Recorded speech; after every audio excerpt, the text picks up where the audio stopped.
What's up, everybody? This is Nate Hodge here with Extremely Decent Games, and this is Let's Hash It podcast number 16 we're on now. With me is Jay Lewis. What's going on, Jay?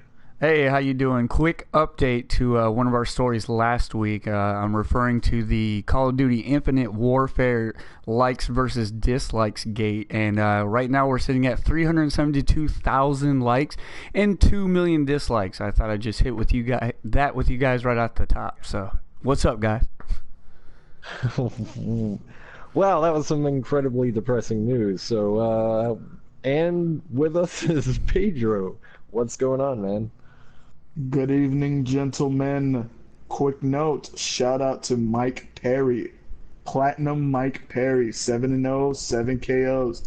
Dude's a beast. He'll be UFC bound. Totally check him out on YouTube when you have a chance. And I have the honor of calling him my brother, so that's pretty cool too.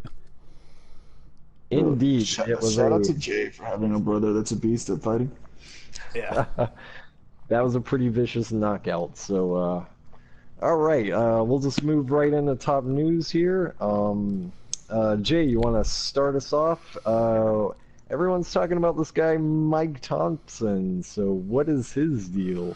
Yeah, so Mike Thompson is a writer for the Washington Post, and the reason that he's being talked about is he gave Uncharted a 4 out of 10, and a lot of people are losing their minds over it. His Twitter feed has blown up with people just saying, is this guy serious? How can he be taken serious as a writer?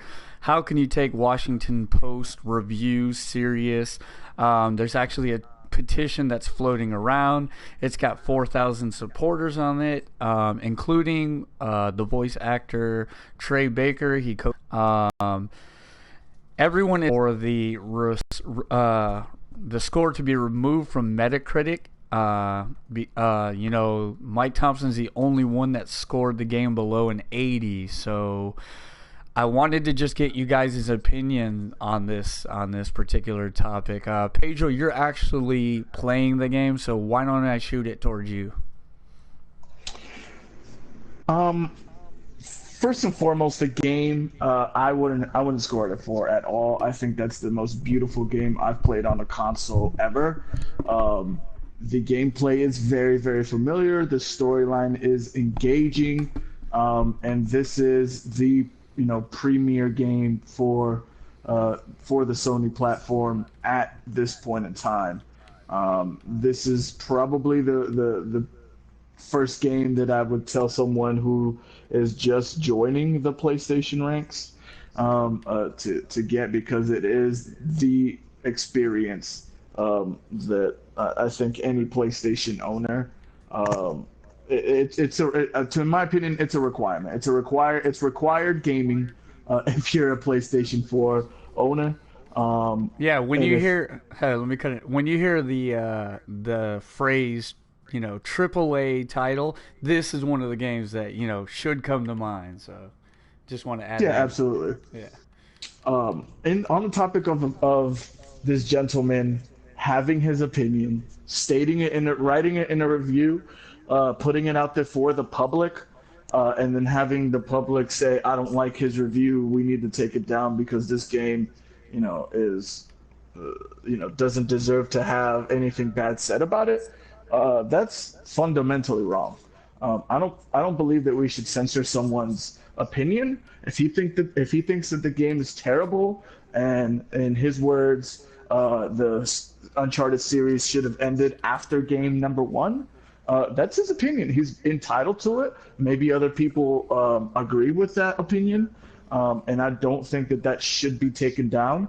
And this is, again, another example of the hyperbole going on in the internet. Like, just because you don't agree with something, or you may not like what is being written on a website or what's being said in a video, all of a sudden it needs to be taken down and censored.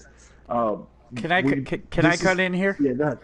I just wanted to kind of, for a second, what am I trying to say? Okay, so Troy Baker's one of the signatures that's on this petition, and Troy Baker's a pretty smart dude that can kind of separate himself from the game and let people formulate their own opinions. But he actually wanted this petition signed because he believes that this guy's genuinely wrong. And the second thing is, why do you have a guy reviewing the Uncharted game who is known for not liking any of the Uncharted games in the first place? Because it just seems to me like he would be negative about the game in the first place. You know what I mean? So those are two things going on in my head right now. Nate, what do you kind of think about that? My personal opinion on this is that this guy just wants attention. He wants, people to know his name, and someone like myself who has never played an Uncharted game and I have no interest in playing Uncharted 4 either, but I can look at the game and see that it's amazing.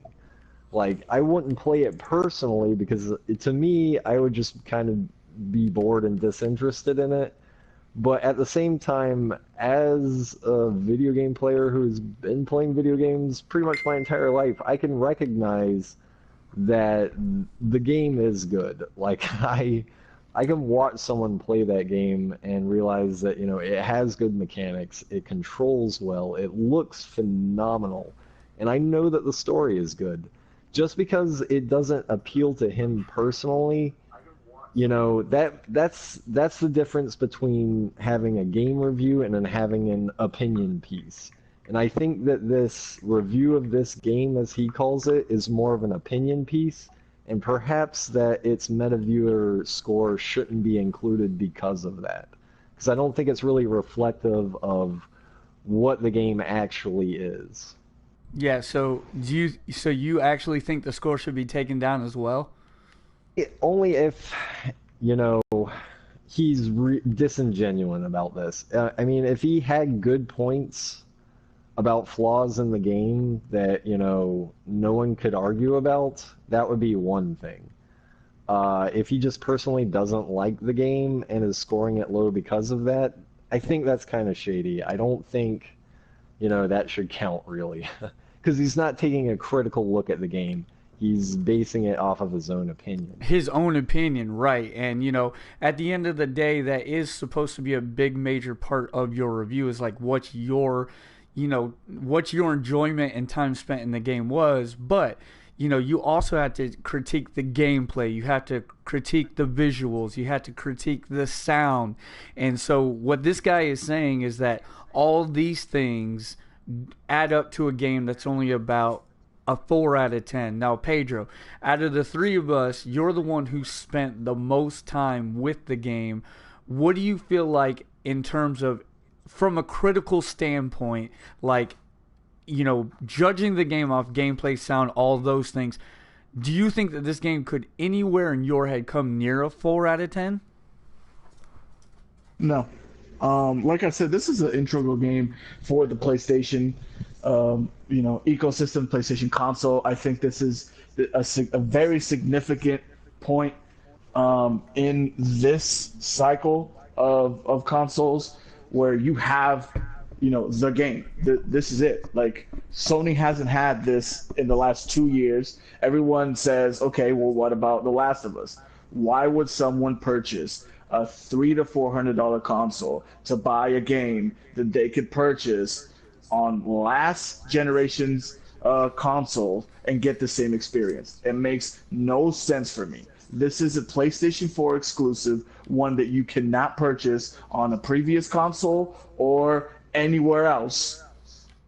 This is that game that finally justifies the purchase of the PlayStation for me personally. Now, to Nate's point of this game, of this review, let me get an excerpt from this, and you guys kind of tell me if you feel like this is disingenuous. All right. So let's go with the second paragraph of his article. It says, as a video game, the sense of adventuring was reduced to three essential pieces: long shootouts against mercenaries, interludes of cliff climbing and ruins clambering, and lavish movie sequences in which characters try to establish some emotional bond between an unlikely crew of helpers stuck working with Nathan.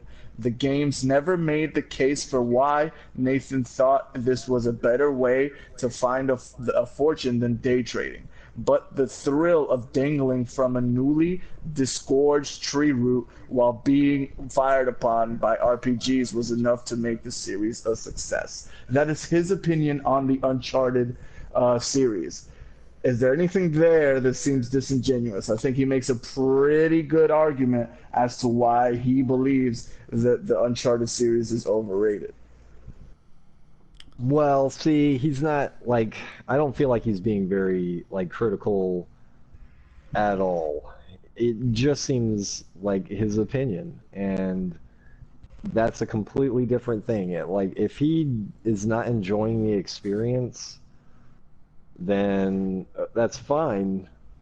But I don't know. It just, against the vast majority of people who say the game is good, and someone like me who wouldn't play the game but can see that it's good, I really just think that he's looking for attention, and, by writing this article about a game that he doesn't want to play or, shouldn't be playing in the first place, it's just his way of getting that attention, I think. Yeah, and I want to just step in here and say that, like, speaking from Uncharted 4 only, that's the only review I care about. That's the only Uncharted I care about for this particular instance. But I think that they set the story up really well, and why there's the motivation for, the gun battles and things of that. Like, I don't want to get into any spoiler details, but, I think that they do a good job setting up all that. So, I mean, that I can't agree with that at all. Okay, here's a Uncharted 4 specific paragraph. The Uncharted games have never excelled at storytelling. Instead, they've used it as an accompaniment to overwhelming visual technology. The games have always struck me as garish more than gorgeous, more interested in overwhelming the senses than communicating with them. A Thief's End is overflowing with useless detail. It overwhelms the eye with so many different points of focus that one almost clings to the over-the-shoulder focal point at the center of the screen, where the gun reticle can at least hint at a potential ways of engaging with all of the simulated objects and effects that are otherwise impossible to identify, let alone differentiate. The best moment in the Thief's Ends happens in the beginning, before there's time to think too much about any of these questions. Just because it's well written doesn't mean that it's a good piece. Yeah, exactly. Okay. You know what I mean? Like, and this, to me, it sounds like this is the type of guy that could own the most luxurious vehicle in the world and nitpick the shit out of it, and to where, like, the car's just completely garbage. You know what I mean? Like, to me, this is the type of guy that just has the negative outlook in life and always looks at life as the glass is half full, and just, just completely negative about all outlets in life. I mean, I don't know. I'd have to see some of this guy's other works, but it just sounds to me like he's just an extremely negative person, because he is one of the only outlets, out there saying those types of things about the game. And when I'm playing the game, those aren't things that strike me. Like, anything that he said in that whole spiel, I can't say I played the game and ever thought one of those emotions that he spoke about. Having played the game and kind of noticing how every once in a while you just can stand in an area and just kind of bask in the quality visual and the scenery that the developers kind of created for you. It's beautiful. It's it's something that you can online. You see the people play around with the photo mode. It's again, it's one of the most beautiful games that I've ever seen. Probably the most beautiful game that I've Pedro. ever seen. And I could see how someone may say, you know what, this is too much. It's too Pedro. much detail. Yes. I was gonna say, like, the way he talks about the game and how it's just a visual marvel and not necessarily one that's like meant for interacting and playing. Like, it almost sounds to me like he's talking about more of a game such as The Order 1866 or Rise, if we're talking about the Xbox One. I mean, those are the types of games that they're visual marvels, and like, it's amazing to see what these consoles can push out, but it's like at the end of the day it's a very superficial game, and all it is a pretty game and not much else. But I don't feel like that's Uncharted at all. So his whole argument about it just looking good, I don't think that he's got a leg to stand on, because I don't think he's going to get, if you filled a room full of 2,000 people and they all play this game, I doubt you're going to get two people that say what he said about it. So But there's there's two different arguments when you think about this story, right?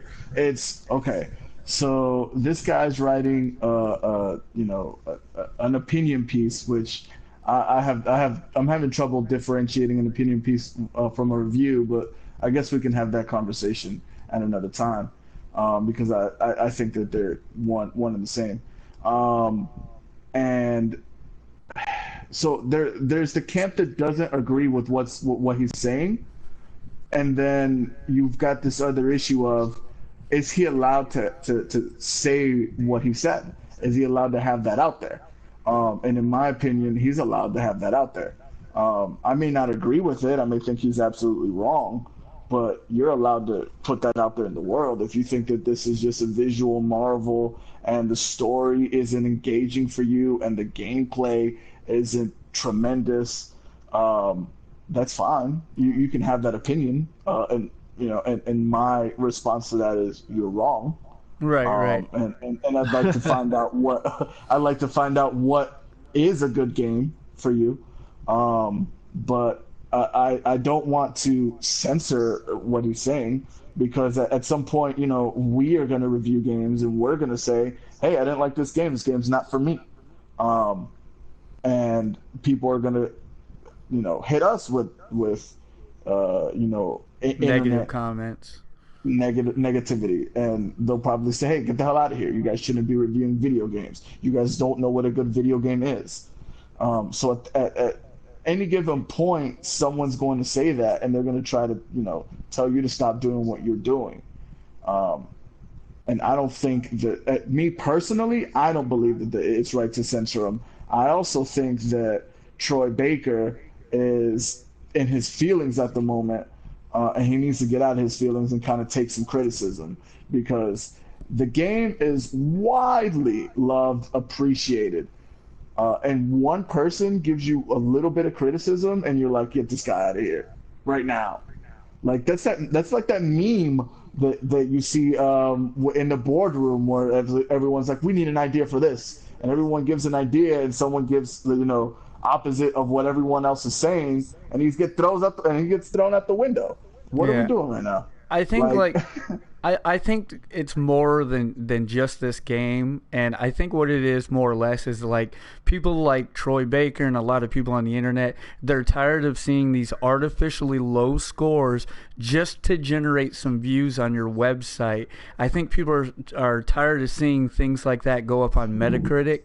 And, like, maybe this is the game where everyone is choosing to make a stand and be like, okay, enough is enough. Like, stop trying to do these things. And I pretty much agree with Nate's take on it. Like, it's an artificially low score. I don't feel like if this guy was hooked up to a lie detector test, he would be able to to keep the lie going and be like, this game's a 4 out of 10. And if that's the case, maybe he is just so jaded by video games that maybe he just needs to stop playing them, because like at the end of the day, this may not be the perfect game and it may not be an 8 out of 10 in everybody's book, but to call it a 4 out of 10, this guy's out of his mind.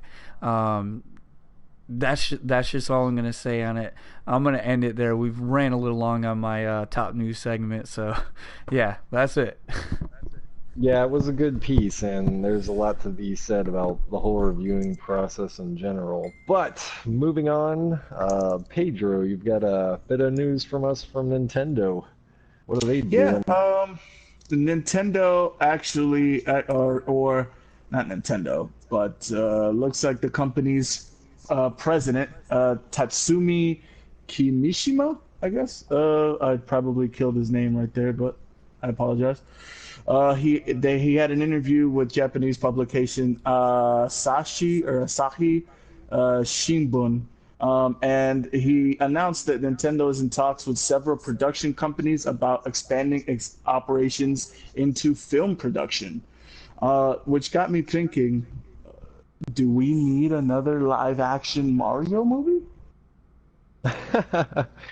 Okay, full disclosure here, I'm actually a fan of that movie. I know and I know it's bad. I know it's not a good adaptation of Mario, but for some reason I really enjoy it. And I would actually like to see Nintendo get into the movie ring and put some of their franchises on the big screen.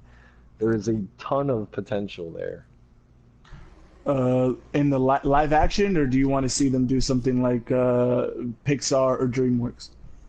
It would really depend on the tone of the movie and what franchise they were handling. Yeah, I've I seen was gonna say, when I think of Nintendo, that's exactly what comes to mind, is more of like a Pixar type of movie. Sorry to cut you off, Nate. Oh no, not at all. Yeah, like certain franchises would work really well with a CG animated, movie, and there are some really well-made fan movies on YouTube that you can go and check out. There's one based on Metroid that is absolutely phenomenal. If they could find, people of that caliber that can make these really nice, science fiction movies and use them and to adapt like the Metroid series, the Metroid movies could be bigger than the Alien franchise. I mean, it's that good. I mean, they did kind of borrow from the Alien franchise to begin with, but anyway, it would be fantastic. And I might be a little bit biased because I'm a huge fan of the Metroid series, and I have seen some of those fan-made short films, and they are awesome. But I think it's a really smart move by Nintendo to try to use some of their franchises as movie franchises now. Absolutely. I think Metroid and The Legend of Zelda and maybe Donkey Kong could probably go live action, maybe. Um, and then of course you've got Mario, Star Fox, Can um, can you? Fire Emblem. I Those was, will probably be Pixar-like movies, I would think. I was gonna say, can you imagine like a Metroid movie? Like that would be so dope. I Yeah, think it would. Nintendo has a Go ahead, Nate. oh, Nintendo has, just a lot of franchises that have great potential for the silver screen, especially Metroid, especially Zelda. Like these adventure games are just, they're made for movies almost. Yeah, I think my top two would easily be The Legend of Zelda and Metroid. I don't know how you could make a Mario movie, to be honest with you. Donkey Kong, probably a little bit easier to make a movie from. And Star Fox, I think. Those four, I think, would make good movies. Yeah, and real quick, shout out to the Boss Gamer in the chat. He said he likes what we're doing and he just subscribed. So shout out to the boss. Yeah, shout out to Thanks, him. boss. Thanks, boss. Uh, but yeah, I think if I could have one Mario movie, it would by far definitely be like a live action Zelda movie. I think they could do a lot of very interesting things with that. What do you guys think about a Zelda movie? Nate, what do you think about a Um, Zelda movie? I I'm think it would be pre-ordering great. tickets right now. Yeah, I would like to see Zelda be animated though, because those characters have already always had kind of stylized designs, and I think that would lend itself really well to being CG with a lot of the monsters they have and stuff like that. No, that's true. But like, because what I was thinking of, like, I immediately started thinking of Lord of the Rings, and like, if you kind of give me that same aesthetic Yes. in like a Zelda like setting, dude, that could be so good. Just take my money right now. Yes, absolutely. Damn. Any other Oof. movie dreams that we can think of? Uh, I mean, I'm looking right now. I don't think Pikmin would make a good movie. Pokemon has already had movies, so I mean, do we need to revisit that? Probably not.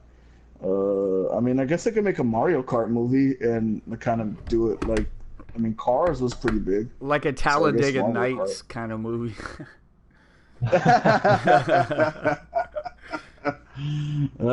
Actually, Punch Out might be pretty good.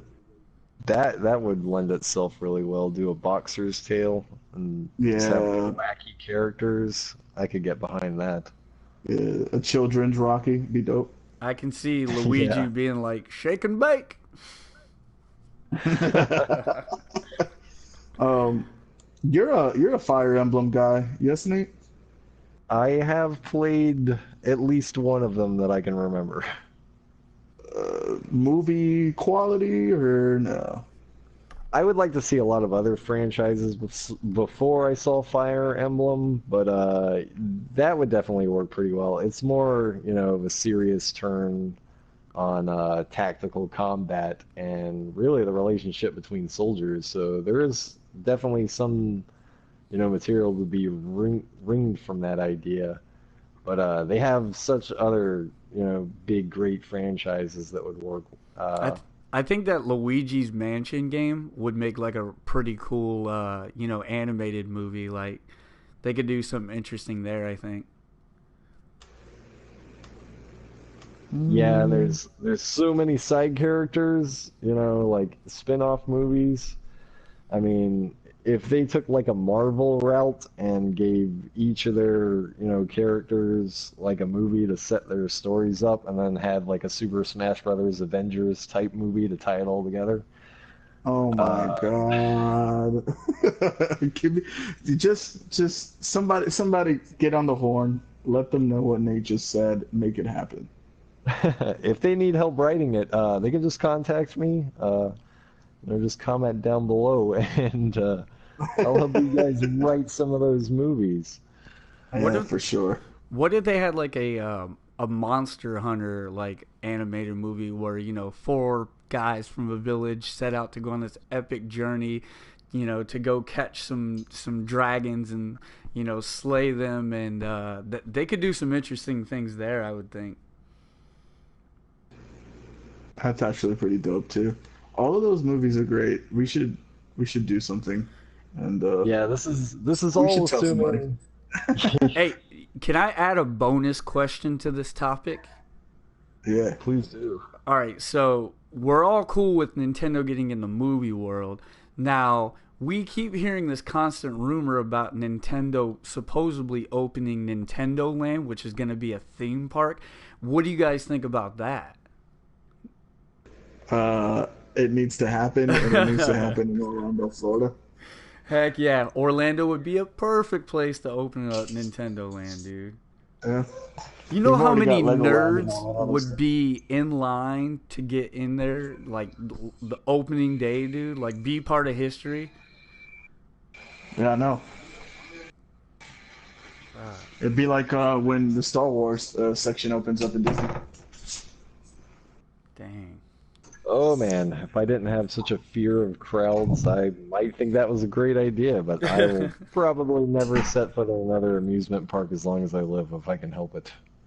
Uh, well, then maybe in the future you could just visit that same park in VR and not even have to leave your living room. Oh That my god. seems probable. These ideas right now. Yeah. I had no more money to spend.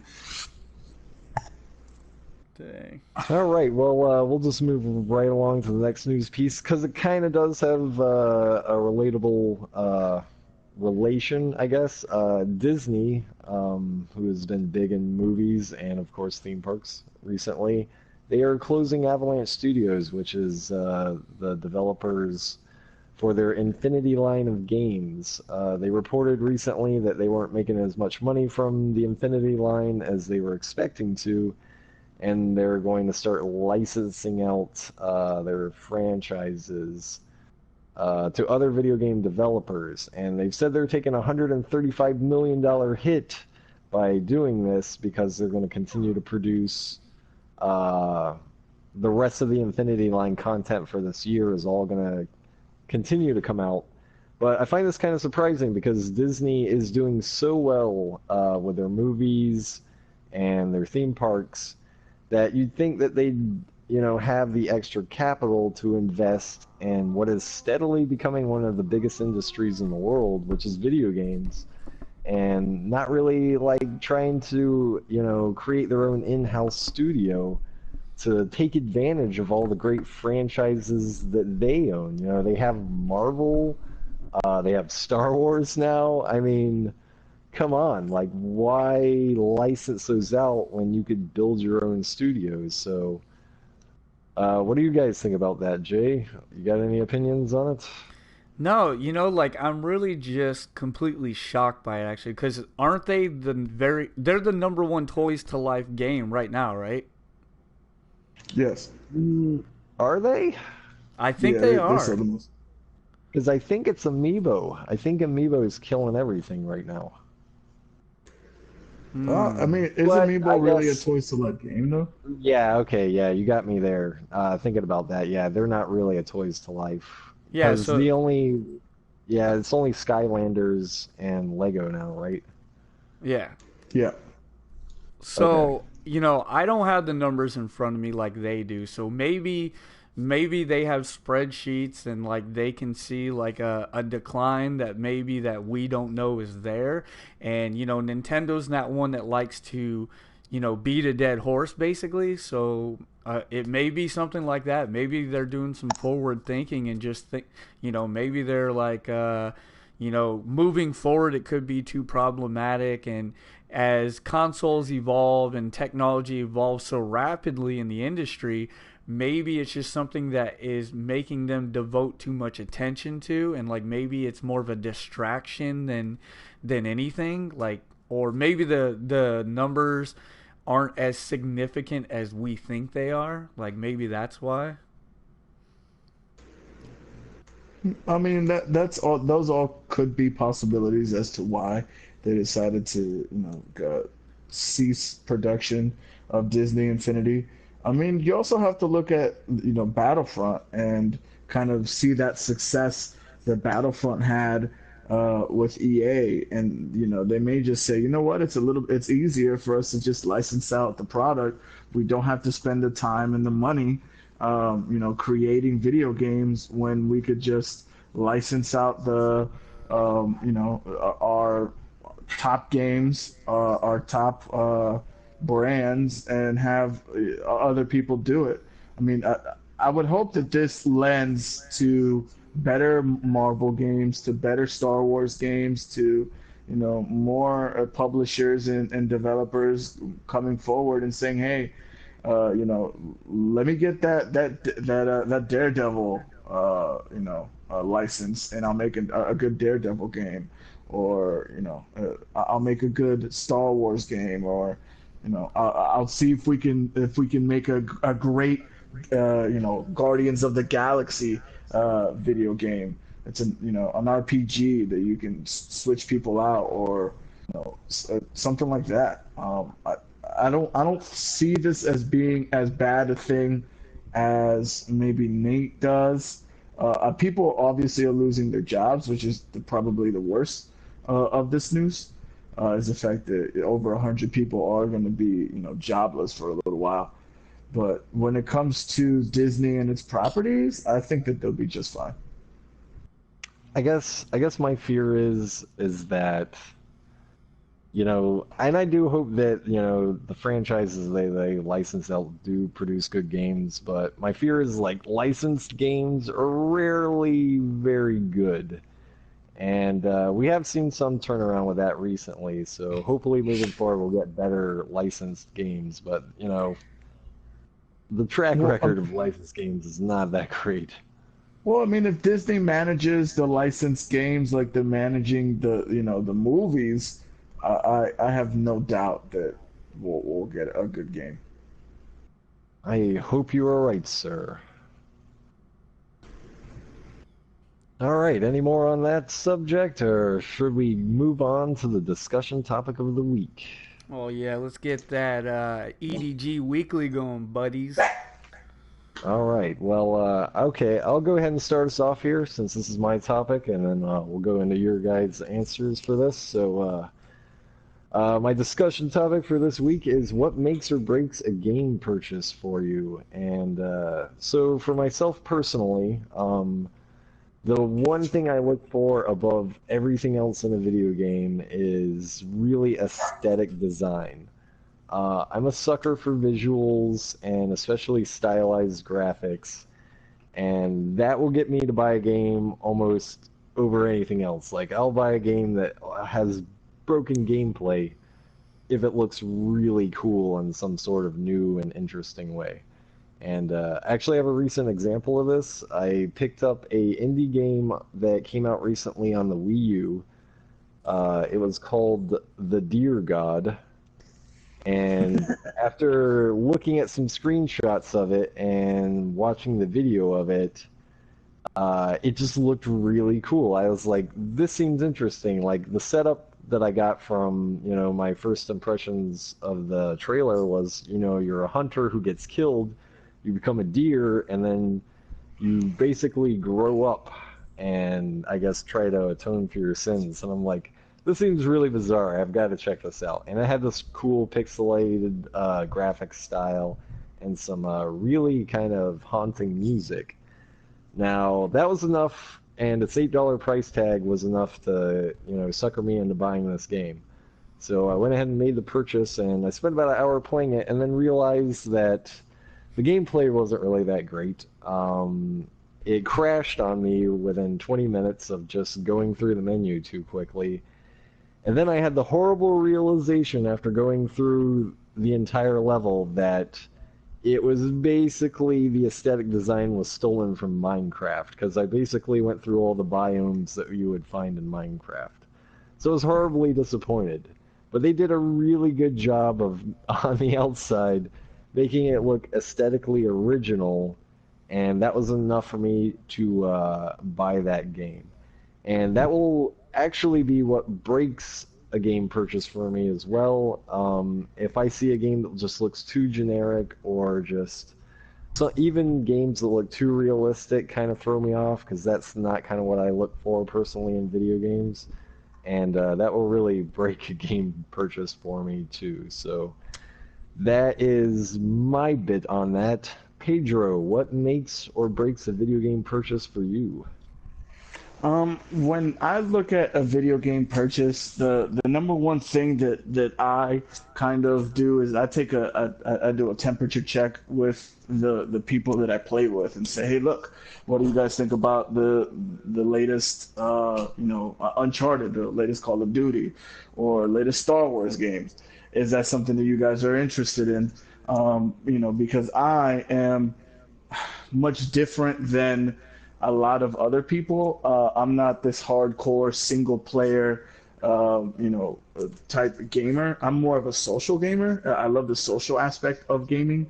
So for me, multiplayer and having a good multiplayer is definitely something that I look for in a game that I'm purchasing.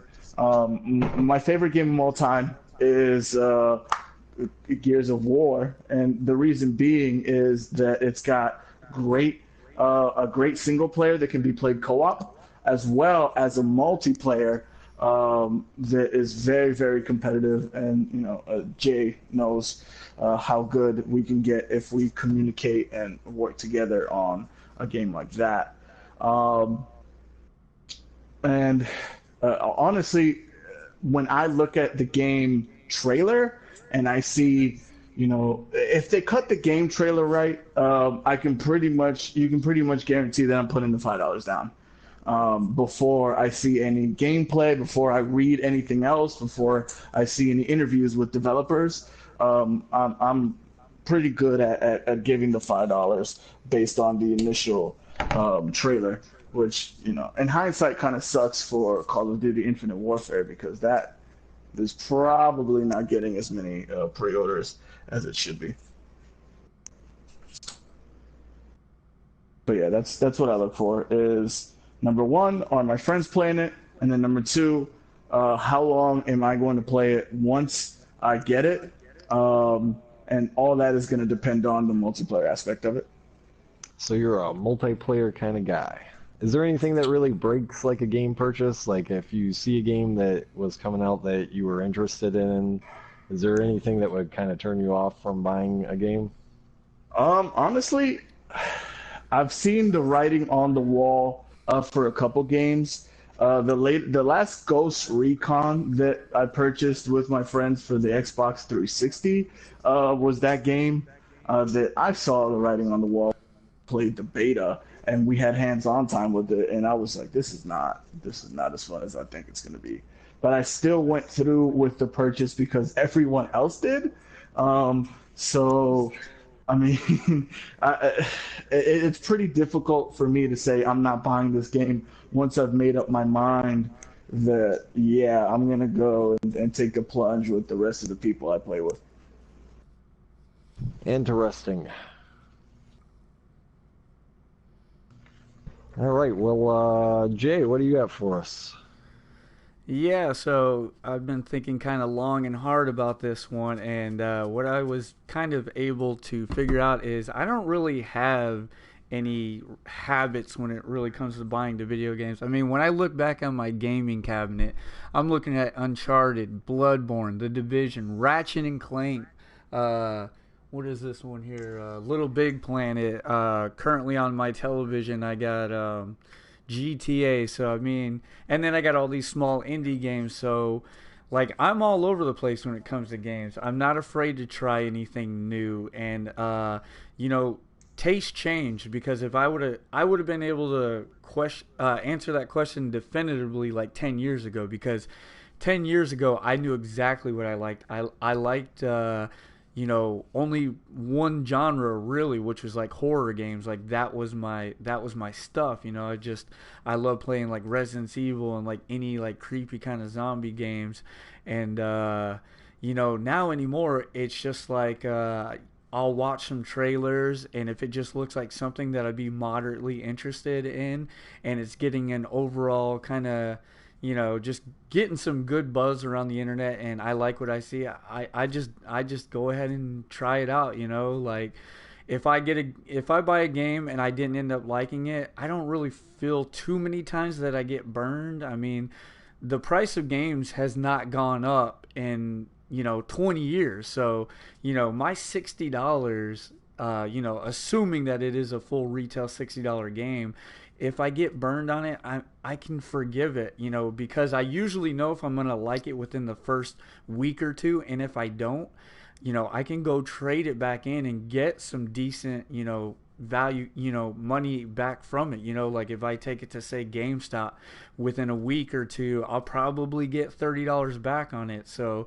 you know, I'm only really out $30. So, you know, like I just like dabbling everywhere because you never know when something's going to surprise you. And I think that's what I like about gaming so much. Like back in the days, I would have never played a JRPG, but now I see games like, you know, Persona 5 and you know, Final Fantasy, and these games look super rad. And back in the day, I wouldn't have played those games. So, I guess that's it in a nutshell. I don't really have any zeitgeist that I go towards. I just move with the guy zeitgeist, and I let my taste evolve with games as they evolve, I guess.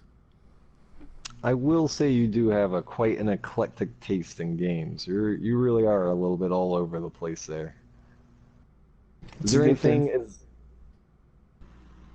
is there anything else that like is there anything that will like steer you away from a game, like something that you just really aren't interested in playing? Yeah, actually, yes, there is. When they announced the game Evolve, when I first started seeing trailers of the game and I heard about the concept of the game, I initially got scared away from it because it solely relied on you having another four players to play with to truly enjoy the game.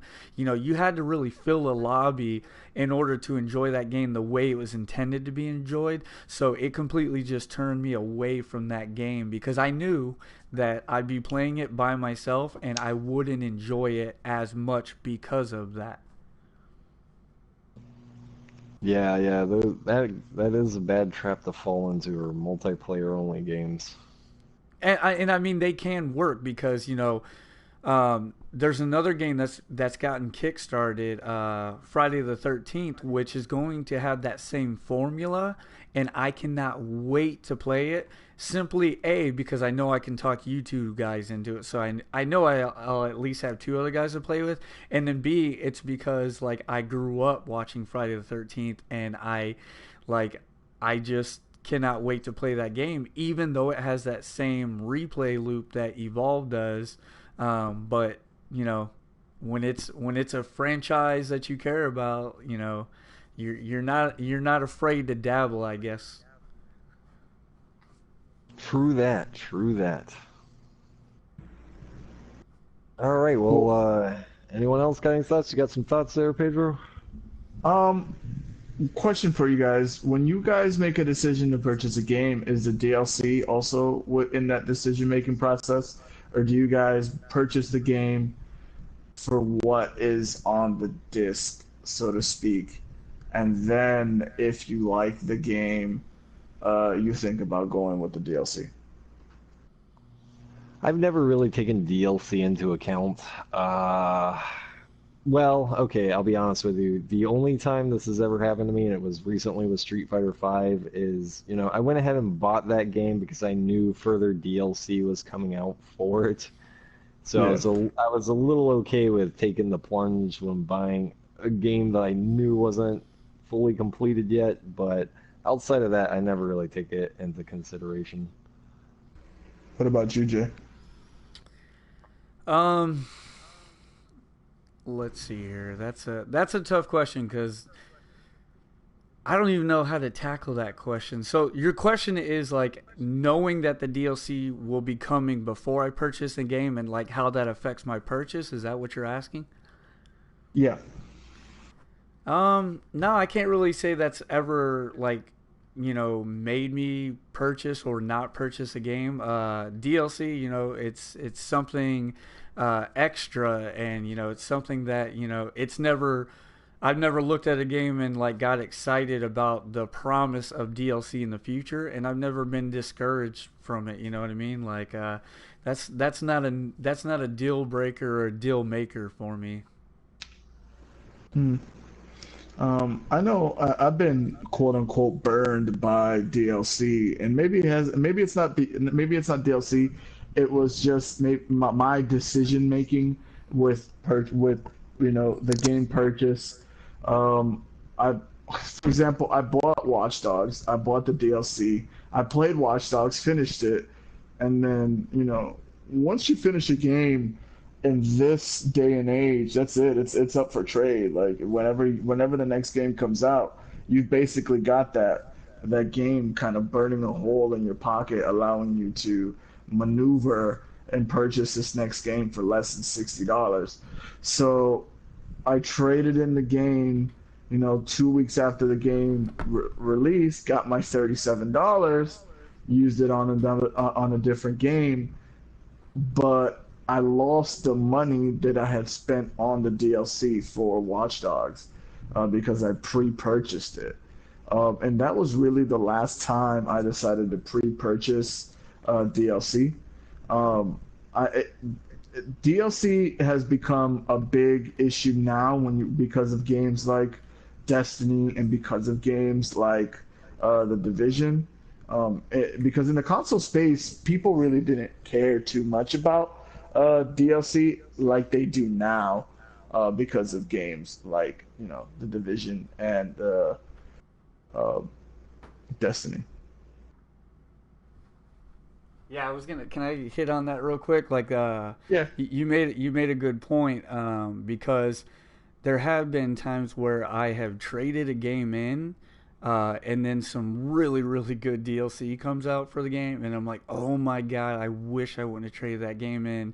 And the game that comes to mind would be Dying Light, because Dying Light was a really good game, but I knew that I wasn't gonna want to replay it. But then all of a sudden, this new DLC comes out, and I'm like, oh my god, I have to play that. And it really makes me wish that they would let you purchase DLC as a standalone thing. Like, if they would have offered, the Dying Light expansion, for like, say, $20 standalone, dude, I would have jumped all over that. Yeah, as a gamer who doesn't really trade in games, never really had an issue with that. I mean, honestly, the Watchdog situation is the reason why I've been slowly switching from physical games to digital games because at that point, let's say I do invest on a DLC and I kind of forget about a game, I can just remove it from my hard drive and then re-download it when the DLC comes out, and then I can take advantage of the money that I spent. Most definitely. All right, guys, is there anything else we want to hit on this episode? No, man. You could bring her home. All right, we'll go ahead and wrap this up here. This has been Extremely Decent Games. Let's Hash It podcast number 16. If you liked our podcast, please like and subscribe on YouTube. Every little bit helps. We also have a Facebook page, Extremely Decent Games. Go over there and check us out on that. And yeah, is there anything else I'm forgetting, guys? Anything else at all? Yeah, check us out on iTunes and Google Play. We're also on SoundCloud if you guys want to listen to the audio only version of this. Yes, definitely go over there and check that out. All right. Any final comments? Yes. Jay, you got anything, Borth? Yes, we got some fun stuff coming up here in the next couple weeks. We're doing our big E3 watch party. That's going to be the week of E3. The week before that, we're going to do a prediction show. So you have that to look forward to. So we got some really fun stuff coming up. Also, one more shout out to Platinum Mike Perry. This episode's dedicated to you, good sir. 7-0 and UFC bound, no less. So, yeah, shout out to him. Congrats. Yeah, good luck out there, man. All right. Well, it's been great. Catch us next